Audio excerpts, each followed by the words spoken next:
It is Wednesday, May 14th, and I've got all your Diddy details. Cassie is back on the stand today. She talks about the incident at the Los Angeles hotel in the hallway, the 2016 video that we've all seen. Now, I've heard that the video we've seen is nothing compared to the original, and I cannot imagine how it could get any worse. She said he threw a vase at her and it missed her. I don't remember exactly his words. I'm sure he was calling me something other than my name. Security was eventually called, but Sean made it clear that Cassie was not free to leave on her own accord. She talks about how after this hotel incident, Sean showed up at Cassie's apartment banging, yelling, screaming, kicking outside the door. She doesn't even know how he managed to get into her building up to the 17th floor. But he never did get inside her apartment that day. The court is now looking at photos and text messages after the hotel incident. Cassie said she had to go to a movie premiere, The Perfect Match, and she had bruises all over her face and body. She had to change her outfit to cover the bruises on her legs and had to apply a lot of makeup to cover her black eye and fat lip. Now, I looked up Perfect Match premiere, and if it's the same pictures I found, it does look like she has a lot of makeup on. Her lip does look like it could be swollen, and it looks like there's like a cut above her eyebrow, but I don't know if that scar is always there. They then talk about the freak offs again, and she says how ketamine was her preferred choice to take because she could disassociate the most on that. The prosecution shows her dozens of photos of escorts hired for these freak offs, and she remembered many, but not all of the names. She remembered Ash, Islander, Skylar, and Jake. They were from the website Cowboys for Angels. Don't remember his name. He looks familiar from Freak Off, she said to one picture. Cassie says when Sean was upset with her, he would frequently remind her that he had videos of her in these freak offs. It's horrible and disgusting. No one should do that to anyone. It could ruin everything I worked for and make me look like a slut. I wasn't supposed to be in those videos. I didn't want to be in them. She brought up the time that Sean brought up the videos the night of her birthday when she was out with her girlfriends having a good time and didn't want to leave.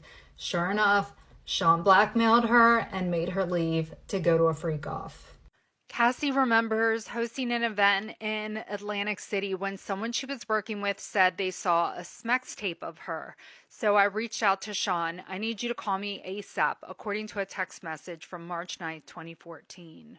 She said leaked footage like that would put my career in jeopardy and cause me great embarrassment to my mother and my family. She said after the freak offs, she would be tired, achy, dehydrated, not really eating much. She said she had an addiction to opiates and would take pills so she could feel numb. She said the freak offs would cause her to have urinary tract infections, mouth sores, and stomach problems. She said when the freak offs were back to back, she would get infections, and even Cipro, the antibiotic, wouldn't even work anymore. She couldn't do anything to flush out her system. The mouth sores would come from the repeated use of oral lubricant. She says it was really painful for a long time. I can't believe I actually dealt with it all. Prosecutors asked Cassie if she was a swinger, and she said, what he told me is we could swap partners, a certain lifestyle, and that was a turn on for him. She said this lifestyle included going to Smex clubs, which Cassie did not enjoy. When she didn't want to go, Sean pressed the issue. She said some of the time he would try to turn the energy around to keep it positive, become playful and funny and not scary. He would push and try to convince me. She said she would be afraid at some of these freak-off parties, which often turned violent. Sean would put his hands on me, he would push me down and kick me. There were other times if we were having a bad time or if I was scared of him, uncontrollable typically, I would leave and go out the back of the hotel. When asked by prosecutors how often Sean would injure her during these freak-offs, she replied, too often. Cassie also recalled on their way back from a trip in France in 2013, on the flight, he pulled up freak off videos on his laptop. He was showing them with other people around. I said, "You are embarrassing me." I was scared and I felt trapped. She also recalls in 2013 the time that he gashed her face in. She had to go to a plastic surgeon to get the wound treated. Sean came in. I was asleep. He was trying to attack me. We went to the master bedroom. My friends were jumping on his back, trying to stop him.